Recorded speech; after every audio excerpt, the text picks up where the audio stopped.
Olá, hoje eu vou fazer a correção da atividade, né, que foi passada para esse segundo bimestre, a atividade do livro português, esse livro aqui, ó, para quem tem o livro Português Contemporâneo, primeira série do ensino médio.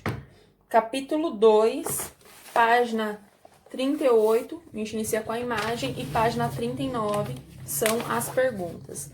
São as questões de 1 a 5 da página 39 que vão ser corrigidas. Vamos falar um pouquinho do contexto histórico do trovadorismo. Nós temos a Idade Média, que foi um longo período da história, que se estendeu do século V ao século XV.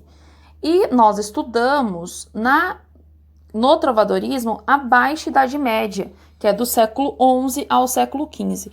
A Baixa Idade Média foi marcada pelo enfraquecimento do sistema feudal, o renascimento comercial e com ele também o renascimento urbano, né? As cruzadas, que eram expedições militares organizadas pela igreja, e a peste negra. Nessa época, nós ainda temos o pensamento teocêntrico, o teocentrismo, Deus no centro do mundo. Mas quando eu digo Deus, não era essa divindade, e sim a igreja no centro do mundo.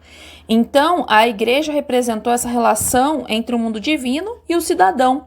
E com essa mentalidade, né, teocêntrica, a igreja e a religião eram uns pontos centrais na vida da população.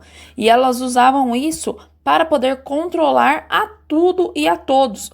Se você viesse a se opor, se você era um cidadão da Idade Média e viesse a se opor aos preceitos da igreja, você era pecador e merecedor de castigos e até mesmo da morte.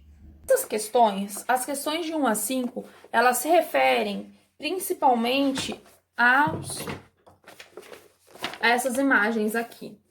E essas imagens fazem parte da arte gótica. Então, antes de respondê-las, vamos falar um pouquinho sobre o que foi a arte gótica. Então, a arte da Baixa Idade Média é conhecida como arte gótica.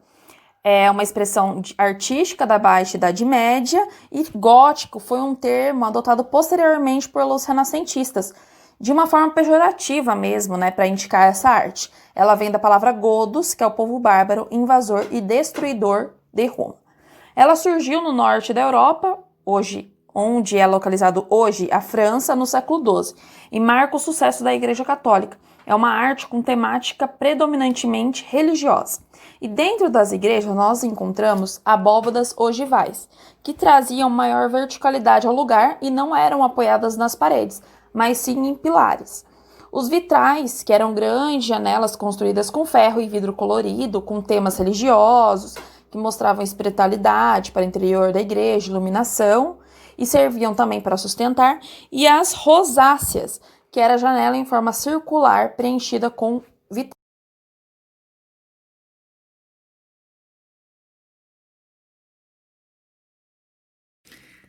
Vamos lá. Questão 1. Observe o interior da igreja Santo Capelli. Como é o teto, há pilares que o sustentam.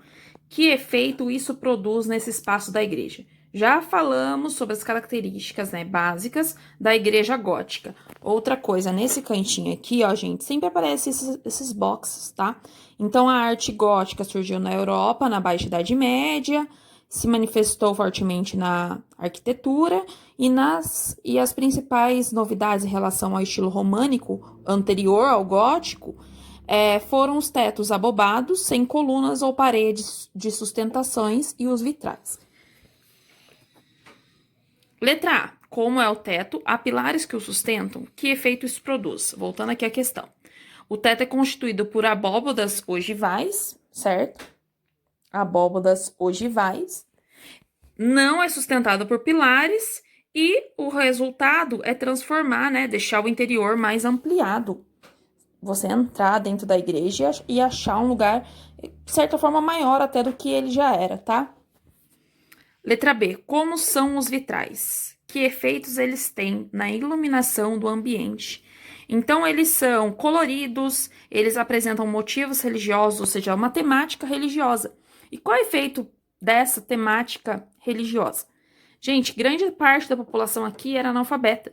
Então, quando eles viam, né, esses vitrais aqui decoradinhos, com os temas sobre religião, eles, de certa forma, entendiam, né, a vida dos santos, histórias da Bíblia e coisas assim. E o efeito é deixar o lugar mais iluminado, né? Trazer maior luminosidade ao ambiente. A igreja é alta e imponente. Então, a igreja é um lugar no qual eu vou sentir essa coisa de majestade, uma coisa de importância dentro da igreja, tá? Que efeito essas características têm para o significado religioso da construção? Lembrando aqui que a gente tem o pensamento teocêntrico, tá? Deus no centro. Então, a altura e a imponência da construção procuram transmitir uma noção de importância e grandiosidade para a casa de Deus. Há quem diga que as igrejas altas se aproximam mais de Deus. Questão número 2 vai ser perguntada sobre essa tela em cima aí do livro de vocês, que é a Anunciação de Simone Martini. Número 2. Observe a pintura Anunciação. Nela, o pintor Simone Martini retrata o momento em que, de acordo com a história cristã, o arcanjo Gabriel anuncia a Maria que ela conceberia o Filho de Deus, no caso Jesus. Para variar, gente, nós temos o quê? Temática religiosa, tá? A vida dos santos e tudo mais. Qual é a reação de Maria? O que seu olhar expressa? Então, vamos olhar aqui, ó. Essa aqui é a Maria, tá?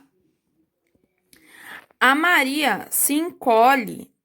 De certa forma, ela fica aterrorizada com essa notícia. E seus olhos expressam o espanto com a notícia. Então, aqui, expressando espanto, né? Com a notícia que ela carregaria o Filho de Deus.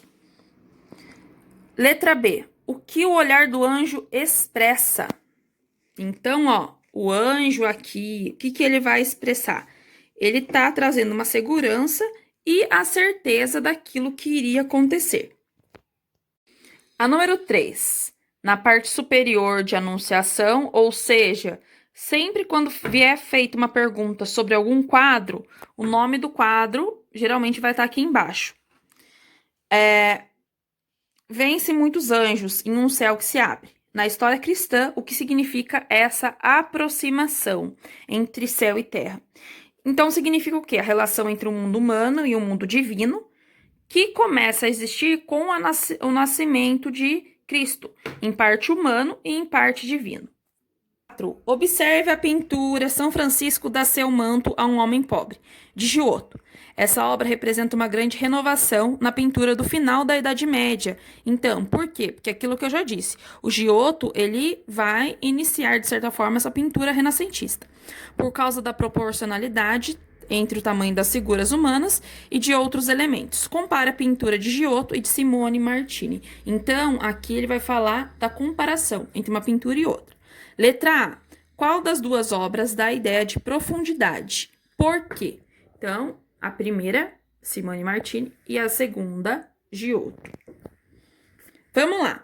A pintura de Giotto, ela dá maior questão aí de profundidade, pois nela a proporção entre o tamanho das montanhas, da igreja, da casa, das personagens estão em primeiro plano, criando uma ilusão de espaço em 3 dimensões. Então, ó, eu tenho aqui, gente, essas pessoas mais próximas de mim. E as casas, né? Aqui, uma casinha, uma igreja.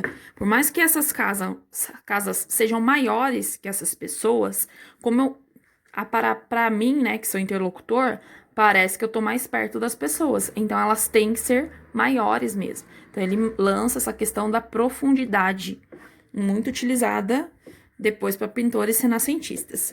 E letra B. Em qual das duas obras as personagens têm tamanho mais natural e realista?